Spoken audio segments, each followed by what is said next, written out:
Welcome to the Stress Detox podcast. My name is Edie Goditis, and I am your host. I support female leaders with stress management and embodiment coaching. I also lead yoga, breath, and meditation workshops, retreats, series, classes, and more. I work with organizations for stress management workshops, and I am a best-selling author. Today, I am speaking a bit further to the power of words and how the meaning we assign to words and the different um, characteristics that we might take on can lead to us creating stress in our life. What I mean by this is people pleasing and imposter syndrome. I know I have moved through both of those in my life a lot, and truly becoming more aware of them and noticing how they've been so anchored in lack and scarcity and fear, has led to a lot of what could have been avoided stress and suffering. And now, with the level of awareness, has helped me shift out of a lot of these tendencies that I used to have. So, people pleasing is a tricky one. I think we can all relate to it in one form or another. At the end of the day, as human beings, we all desire above anything else love and connection and that sense of belonging. So if there is any sense of possible abandonment or if there is a sense of not being loved, we will do almost anything to gain that sense of connection and fulfillment. And people pleasing can be really tricky because often, at least in my experience, it is anchored in shame and this idea that we're not enough, or in that narrative that we're not loved, we're not safe.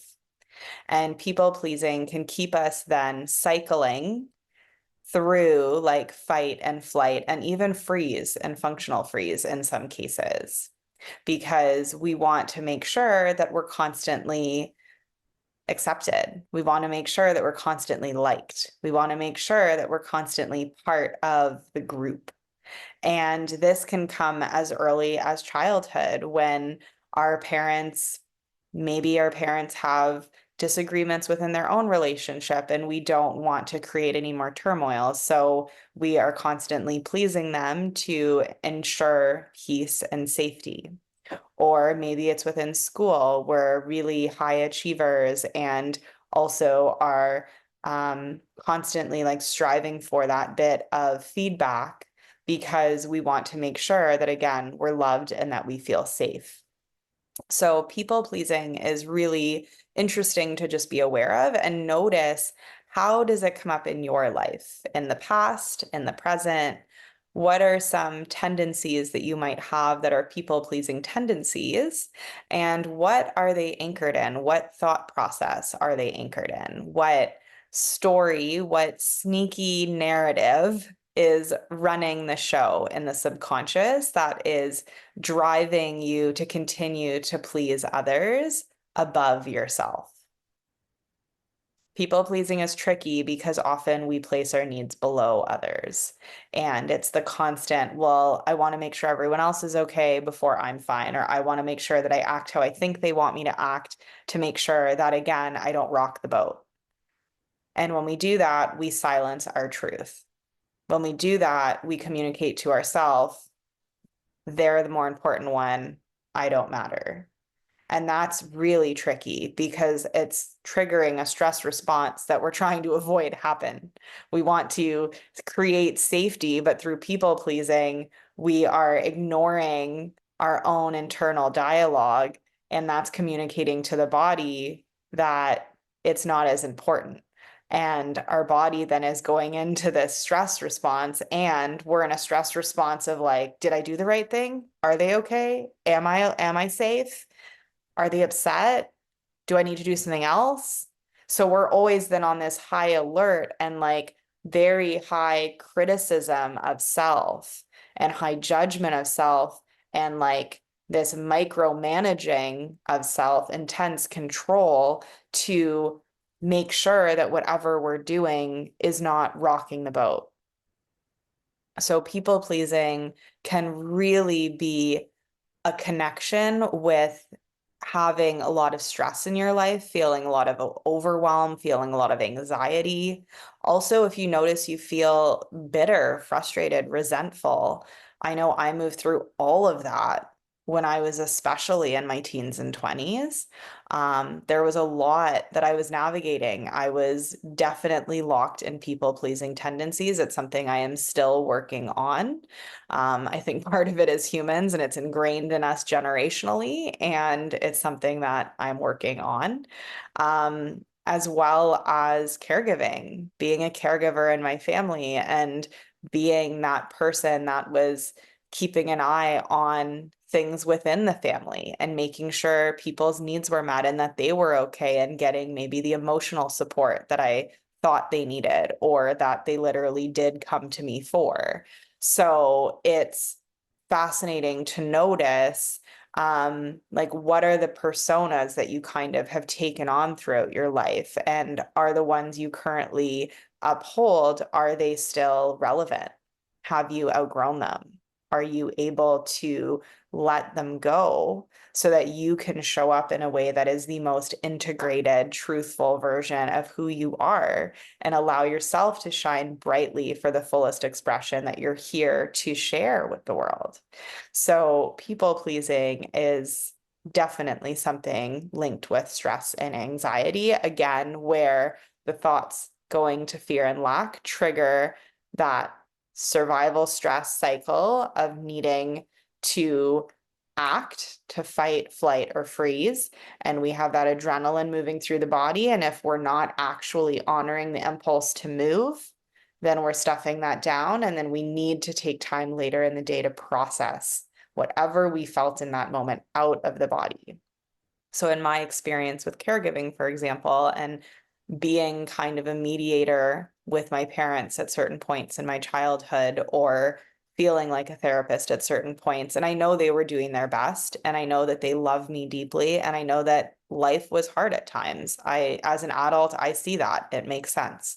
And there were certain times where I didn't want to be that role. It was frustrating. I wanted to be a 10-year-old. I wanted to like tell them to stop being stupid and to just move on. And I couldn't or didn't feel it was safe to share that. So I didn't say anything and I would stuff it down and get frustrated. And I know the relationship I had with myself of not feeling perfect, perfectionism. That's another one that keeps us so frozen from possibility.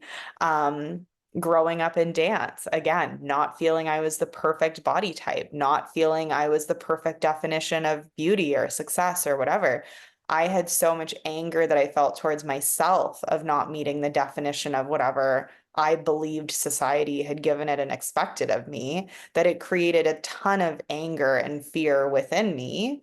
And that actually turned into a lot of acne and a lot of digestional issues and a lot of like I clenched my jaw all the time and would grind my teeth at night. And all of those things were coming from that not enough story of shame and anchored in all of this fear and lack and scarcity. So we say sometimes, and I'll ask, like when I'm chatting with new potential clients or even current clients, and I'll ask, how's your stress level? How do you feel? And a lot of times we all say, yeah, I'm fine. I'm good. I'm fine. I'm good. You know, life is like this, but like, I'm fine. I'm not stressed. It's okay. Or it's like, I'm on the verge of burnout. The world is ending. Help me. I've been there. I've been both of those. And it's fascinating because, again, when we've been living in a way where stress is just our normal and we don't have language to name it and we don't have awareness to how much it's actually playing up in our life, we don't think we're necessarily that stressed out. And then something happens within life that's a bigger change, like we change jobs, we move, there's a car accident, a family member passes away, we get injured, we get a diagnosis, something happens. All of a sudden, then things come to the surface and it's like, oh, there's a lot more to deal with here. And I know for me, that was my experience of hitting corporate burnout and realizing, oh my God, I am the source of literally most of my stress. And then I had a whole bunch of other stuff happen very close to that time frame. And it was like a crash course in recognizing, okay, what other behaviors and personas have I been upholding that have been contributing to this whole stress cycle that I haven't had language or tools to navigate. And now I'm learning ways to change my thinking, to take care of my body, to self-regulate in the moment, which is allowing me to create a lifestyle that is much more grounded, which is allowing me to feel much more at ease in myself, which is helping me feel more confident and really anchored in my sense of self-worth. So it might seem like this doesn't necessarily relate to stress. In truth, I would encourage you to pause and just reflect objectively and notice that actually there is a thread. And it's not bad. It's not bad. It's all awareness. And now with awareness, we can change it. And there are amazing tools to help us shift it. The other thing I was going to speak to with this persona sort of like characteristics that we uphold is also imposter syndrome, and noticing how imposter syndrome can really create a lot of stress and overwhelm and anxiety within our life. Again, the narratives behind imposter syndrome are so anchored in fear and lack and comparison and judgment. And there's that saying of like, comparison robs us of joy. And it's so true. So I used to do all of these things and I still catch myself every now and then. I think it's part of being human. Um, Comparison it can be so crippling, so crippling. Imposter syndrome of not feeling that we know enough compared to so and so. We're not good enough in this way compared to so and so. Who am I to do this thing? They do it better. They have more experience here. They have more knowledge in this area. Like it comes up in so many ways, and it can be so subtle and it can be so loud. And it's again just interesting to notice, okay, so what is the thought behind that behavior? What is that thought? And is it mine? Is it real? Is it true? Do I want to keep buying into the fear? Do I want to keep giving my power away to the fear? Okay, yeah, this is how I've lived a lot of my life. It's familiar, and sure, it's kept me safe because I'm alive. But actually, it's been triggering a subtle stress response in my body nonstop because it's anchored in fear and lack, which triggers a stress response. So this low level probably of like anxiety or stress is the normal, and maybe not feeling that way is scary because we're like, well, I don't know what not feeling like this feels like. So maybe it's more comfortable to just stay here. But what if we open to the possibility of, well, actually, I can expand my capacity to start to feel more joy. I can expand my capacity to start to connect with gratitude. I can expand my capacity to start to connect with curiosity. And what about like, what does happiness feel like to me? What does contentment feel like? What does the possibility of peace feel like in my body? What does true connection feel like to me?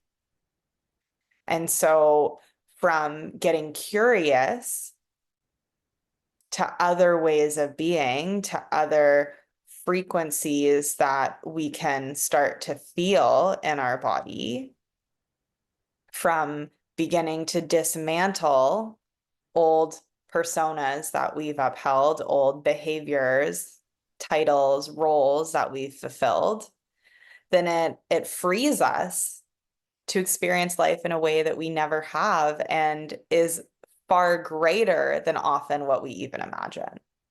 But it takes some courage to actually look at ourselves and to start to release certain ways of thinking, which takes some time, and then to bring in and consciously rewire and relearn new ways of thinking and being that are much more supportive and effective and productive, in us living our fullest, most healthy, connected, stress-free life.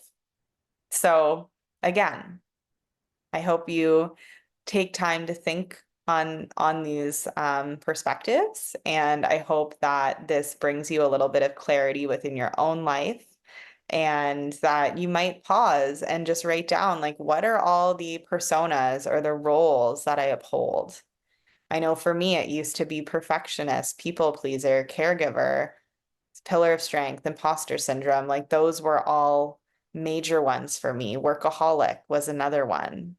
And they all really derived for me from people pleasing and that perfectionist tendency. And for me, those derived from that sense of scarcity around fear of abandonment, fear of not being loved or liked.